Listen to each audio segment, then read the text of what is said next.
Our final story tonight is about a man who personifies Cleveland Browns football more so than anyone who has traveled through the rich history of the franchise. The voice of the Browns, Jim Donovan, has the story of the other voice of the Browns, his partner, Deke. Doug Dieken strolls around Cleveland Browns Stadium almost like he owns it. With his trademark big toothy smile, chatting with fans, interrogating players for game day info. And when the opportunity presents itself, yucking it up with the new owner of the Browns. In less than 2 hours, Deke and I will call yet another game on the Browns radio network. For Deke, this season marks year number 25 as the analyst for the only team that he ever played for in his 14-year NFL career. All total, my partner Doug Dieken has been married to Cleveland and the Cleveland Browns for 41 years. Why did you decide to stay here and live here? You retired, and a lot of guys, and especially nowadays, I mean, they leave and maybe they'll make a visit once a year on an alumni game, but you decided, and with other teammates too. I mean, you've got, there are other players who have stayed here. Why did you stay here? Why do you think others stayed here? Well, I think it's the people. I mean, you walk around and people are nice, and it's funny. Yeah, people still, some people remember you, and you see people at the game and they ask you for an autograph. Some little kid, the little kid has no idea. It's like I get the questions: didn't you used to be Doug Dieken, or you played for the Browns? What was your name when you played? But what was it then? Yeah, but the people were always treated you so nice, and there's a respect that they show you that, and it just, why would you want? I mean, yeah, you could get more sun someplace else, but can you get nicer people? No, and it just. It's a very comfortable place to live. Selected by the Browns in the 6th round of the 1971 NFL Draft, Deke's career in Cleveland was nearly derailed even before it started. The Browns cut him before training camp. He was then claimed off waivers by the Miami Dolphins. However, the Browns reclaimed Deke from the waiver wire, returning him to Cleveland before the start of his rookie season. Do you ever think of what would have been? Yeah. I don't know if it would have been as enjoyable, but there would have been a chance to having a Super Bowl trophy. But I'm glad it worked out the way it did. Deke grew up in Streator, Illinois. That's a farming region in the center of the state. And he attended the University of Illinois, where he played his final 2 years as a tight end. Remarkably, Deke remains Illinois' all-time leading receiver in yards for a tight end. Browns Hall of Famer Lou Groza scouted Doug in college. He envisioned Deke as an offensive tackle in the NFL, not a pass-catching tight end. In his rookie season, Deke backed up perennial All-Pro left tackle Dick Shafrath and played special teams. By the time Doug's NFL playing career had come to an end, following the 1984 season, number 73 had played in 203 straight games, including 194 consecutive starts. Both are franchise records. Now, done with football as a player and not wanting to coach, yet wanting to stay involved in the game, Deke began the transition into his next career, broadcasting. So did you enjoy it right away? I mean, right away you hit it pretty good because they're playing well.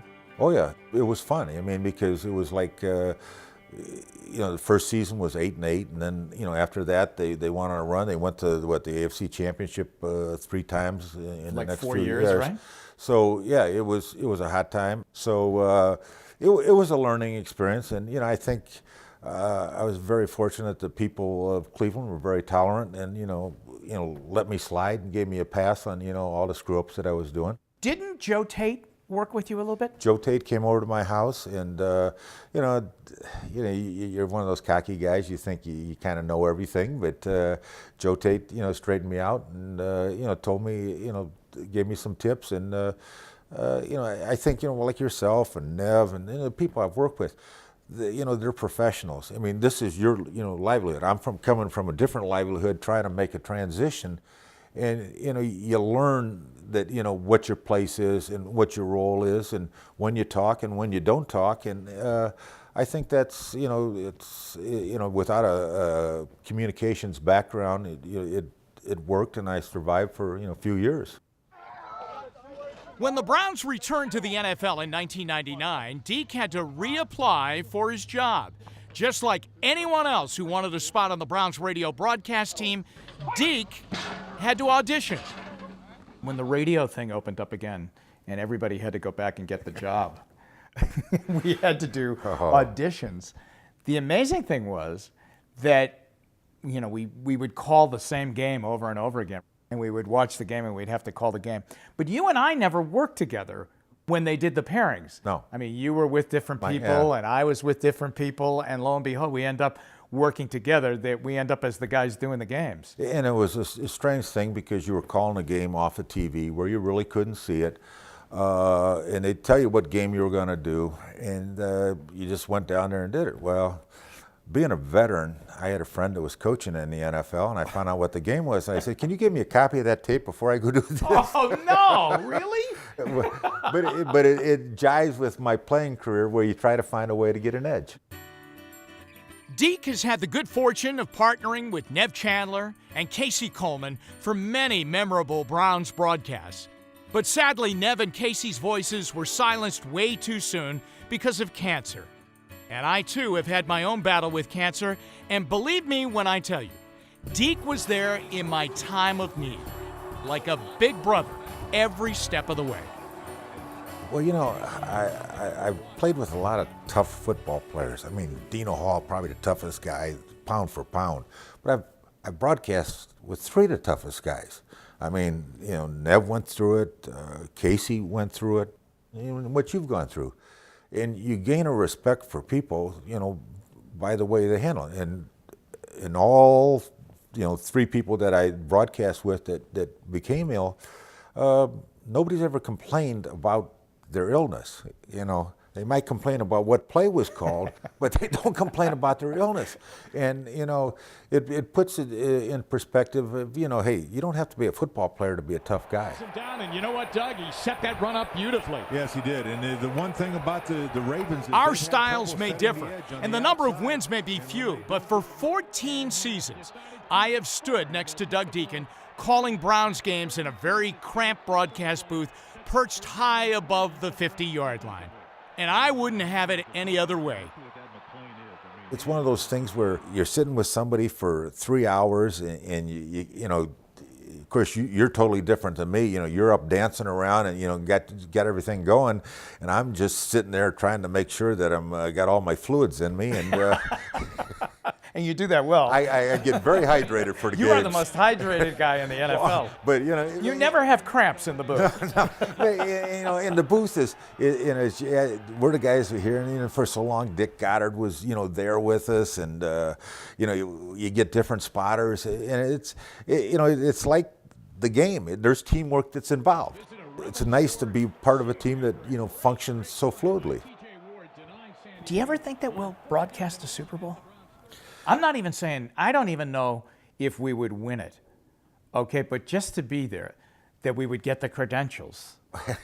We would get the bag filled with the goodies, and we'd go up in the booth. Can you imagine? I mean, wouldn't that be unbelievable? I mean, Don't you always dream it? You say to yourself, wow, what would it be like? Always on Super Bowl Sunday, I always say to myself, what would it be like to be up in the broadcast booth calling the game? Yeah, I mean, you wouldn't need any coffee for the broadcast, that's for sure.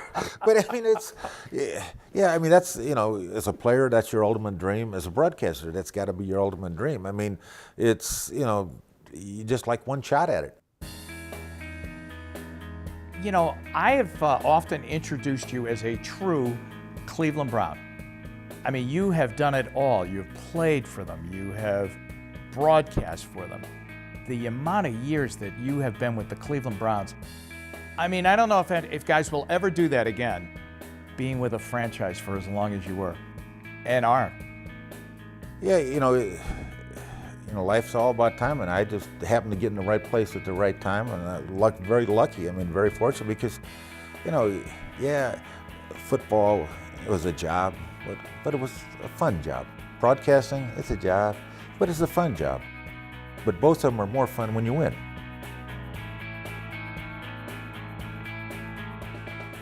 From day one, Doug Dieken has been known as a practical joker, sometimes the victim, but many more times the instigator of locker room pranks.